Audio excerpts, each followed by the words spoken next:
Internationalization is the process of businesses entering international markets. It is a crucial strategy for companies that strive to increase their influence and revenue globally. Different companies consider various internationalization models to reach the highest degree of sustainability in different cultures and industries. Several internationalization theories explain the process, but the most popular models are Uppsala, Springboard, Born Global, and a resource-based view. Uppsala model has certain advantages and disadvantages with its steady development compared to the Springboard theory, but resource-based and Born Global models prove to be the most successful internalization processes. Uppsala model. The Uppsala model is one of the most popular models of internalization for firms. The model states that the company first chooses to enter nearby areas with lower commitment. Then, it gradually expands into moving broader and goes international. It embodies a sequential approach by internalizing incrementally. Uppsala model assumes the lack of knowledge of the foreign markets and suggests establishing the firm in the domestic market first, then increasing the target country's commitment. This process consists of 4 steps. Stage 1 is when there is no export. Stage 2 is when the export to the target country begins through independent representatives. Stage 3 is when the sales subsidiaries are established. Stage 4 is when the production in the target country begins. For example, Samsung Electronics Corporation followed this strategy by internationalizing sequentially and having a high market commitment.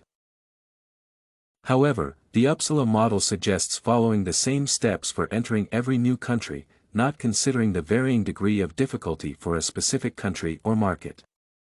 It also assumes the same amount of knowledge for every market. The model lacks consideration of such variables as the specific market environment, industry characteristics, government regulations, and research intensity, which may either hinder or benefit the internationalization process.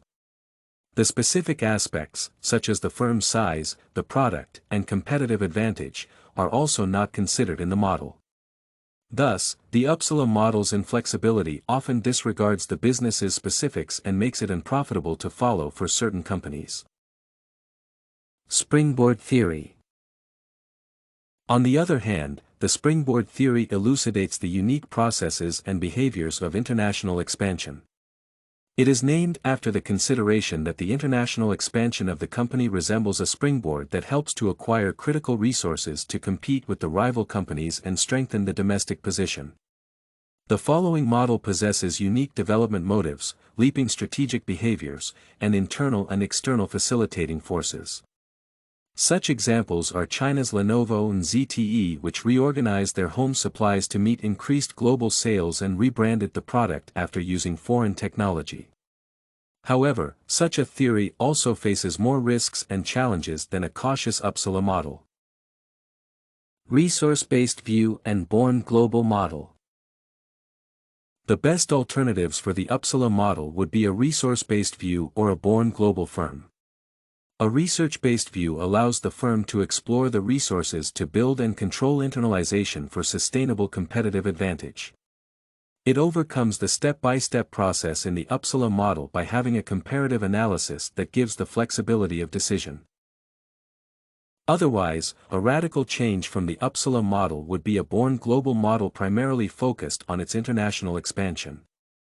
Instead of following incremental steps as in the Uppsala model, Born Global firms such as Netflix, Amazon, and Spotify seek to gain a competitive advantage through resources and sales in multiple countries from the start. Such a focus on rapid expansion gives the company a more significant advantage than a slowly developing Uppsala one. Based on critical evidence, the Uppsala model proves to be more generic and lacks decisiveness. It is rather simplistic since it focuses mainly on smaller firms without considering many market and business variables. The other internalization models, such as resource-based and Born Global models, are more descriptive and include more variables and environmental factors that allow the firms to increase their international presence rapidly. StudyCorgi.com has everything you need for successful studies. Writing tools, informative articles, and essay samples. Come check it out.